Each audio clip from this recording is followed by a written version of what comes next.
السلام عليكم. فيديو على الطبيعة، لا فلات وكل شيء طبيعي، فحطونا لايك اشتركوا بالقناة. شفتك انت حطي لي لايك، وشفتك انت حط لي لايك. اليوم موضوعنا عن حس بالخير. يعني انا لما احكي عن شخص احكي عليه بالخير او انتقاد بناء نسميه، تمام؟ يعني هو والله حمود انت ليش تحكي عليه، هو احسن منك؟ يا اخي كل الناس احسن مني وعلى راسي. فحطونا لايك.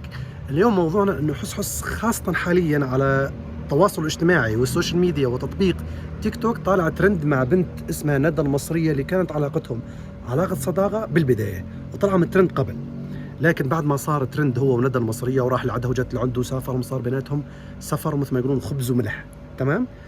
تعرف على بنت عراقيه اسمها رحمه، فكانوا على البثوث المباشره كثير من الناس الفانزات صمموا لهم تصاميم، كثير من الناس لحد الان فانزات ليهم تابعوهم لانه صارت قصه حب جدا جميله بين رحمه وحسحس، وكانت نهايتها الزواج. فانا واحد الناس وكثير فئه كبيره من الشباب والبنات تابعتهم لانه كانت نهايه زواجهم او نهايه حب اللي سووه زواج، وكانت نهايه زواجهم للاسف. يعني الزواج مو تقليدي، زواج حب، بس للاسف انتهى بطلاق وانفصال.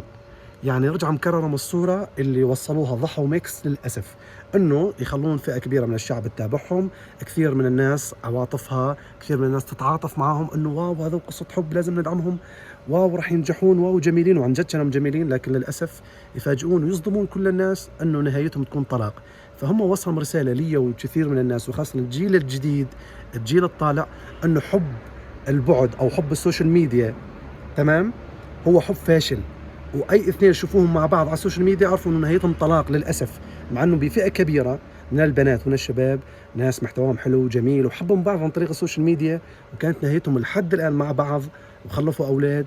ووصلوا رساله جدا حلوه انه مو ضروري انه انا اكون من نفس البلد. يعني يمكن انا سوري واتزوج مثلا عراقيه او اتزوج جزائريه، ويمكن جزائري يتزوج فلسطينيه، يتزوج اردنيه. يعني وصلنا رساله لكل الناس انه لا فرق عربي، اذا كنت مثل ما يقولون عربي عراقي، عربي سوري، عربي اردني، معناته انه انا ما اخذ منك.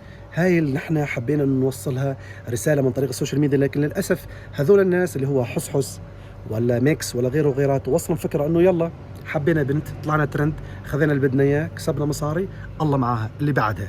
فحاليا حسحس ظهر مع بنت سوريا اسمها كوبرا. كوبرا كل معنى الكلمه حيه، هي ما حبيتها بصراحه، يمكن هي تكون احسن مني، بس انا ما اعطي وجهه نظري. يعني انا رايي ما يمثل الا ابو القاسم. مو يعني اذا انا قلت معناته هي الانسانه هي مو منيحه معناته لازم احكي عن جميع الناس. يعني يمكن انا بناس ما تحبني.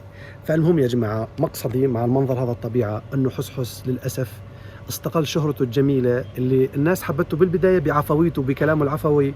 كان انسان فقير بكل معنى الكلمه. الفقير مو فقير المصاري يا جماعه، الفقير فقير النيه، فقير التعامل مع الناس، فقير نيته السليمه مع الناس.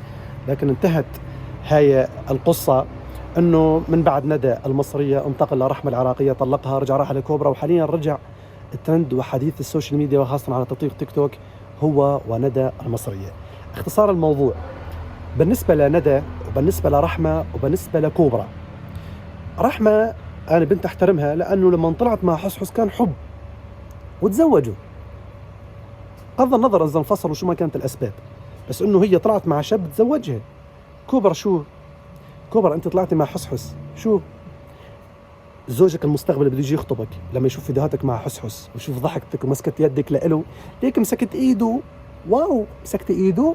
شوفي انا واحد الناس وكثير من الشباب، مو كثير، 70 او اقول ليش 99.9% من الشباب لما نشوف بنت متاحه للجميع ما نقرب عليها، لان يعني نقول هاي مثل ما حكت فلان وطلعت مع فلان تطلع مع غيره. باختصار حتى لو كنت انت انسانه مؤمنه ملتزمه، لانه هاي نظره المجتمع وهذا التعايش اللي نحن عايشين به، انه البنت بنت، رافقي بنات، اطلع مع بنات، لشو تطلعين مع شاب وعراقي؟ وتحياتي للعراقيين، يعني شاب انه انت سوريه اوكي، طلعت مع شاب عراقي، انه انا عم فرجي رساله لكل الناس انه شوفوا انا سافرت للعراق بشانه، انا رحت للعراق بشانه. ما اقصد انه عراقي ليش تحبين عراقي، بالعكس الشباب العراقيين شباب معدله كل معنى الكلمه، وكثير عراقيين متزوجين سوريات، وكثير سوريين متزوجين عراقيات. بمعنى الكلام مو كل إنسانة تمثل سوريا ومو كل إنسان يمثل العراق، كل إنسان يمثل نفسه. يمكن أنا ما أمثل إلا نفسي، ما أمثلها بصراحة. مو يعني إذا أنا طلع مني فعل شين معناته أني وكل ناسي أو كل أهلي ناس شينين، تمام؟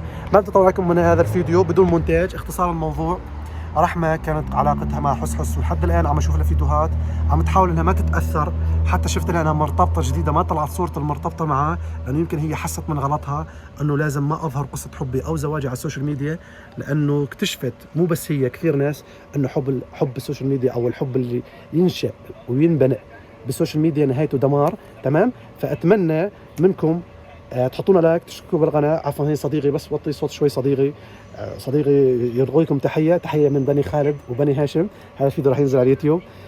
طبعا حبينا هو لحاله اعطاني الفكره، قال لي هاي الطبيعه، انت ظل نزل على الطبيعه، يعني انت الجميل بيك لهجتك، ما غيرت لهجتك رغم انه عندي 2 مليون. يعني انا اقدر مثلا احكي لبناني، شو باك يا خيي، اقدر مثلا احكي جزائري، شو بيك اخويا لاباس جوك بيه، يعني معنى الكلام انا احكي بلهجتي. فكثير ناس راح تنبسط من هذا الموضوع، انه انا احكي بلهجتي واعتز بلهجتي بعاداتي وتقاليدي.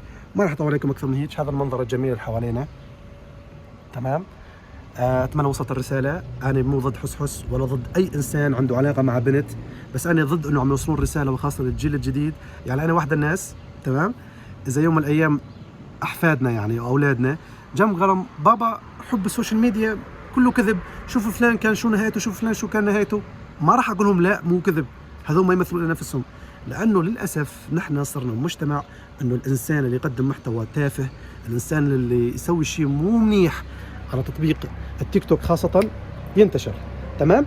فأتمنى من الله عز وجل أنه يهديهم، أتمنى منهم هم يقدمون محتوى يليق بشخصيتهم.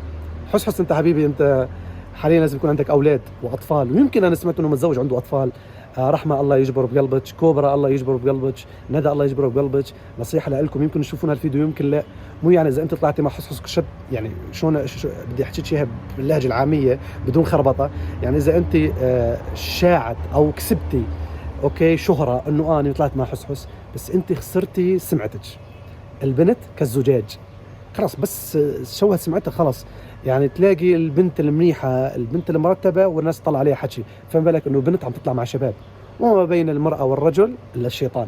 ما يقتنع انسان انه انت شو كنت تعملي مع هذاك الشاب، راح تقول له والله صديقي بس مسكت ايده وسلمت عليه. ما يقتنعون، مستحيل. فنهاية هذا الفيديو حطوا لايك واشتركوا بالقناة، صلوا على سيدنا محمد، عطر فمك بالصلاة على سيدنا محمد، انت عاطري اثمك بالصلاة على سيدنا محمد. اذا خلصت جلي الله يعطيك الف عافيه، واذا ما خلصت جلي روحي اجلي. انا ما عم اوصل رساله انه البنت بس للجلي، لا، لكن زاد الشغل مو بس للبنت، نحن نشتغل وانت تجلن، وهكذا نرجع البيت نظيف، وانت تطلب المصاري بمصاري، يعني في عدل بالموضوع. انت تطلب المصاري ونقول شنو تفضل الاميرات وقعدات ببيوت شنو، ونحن نجي نلاقي اللقمه النظيفه والاكل النظيف.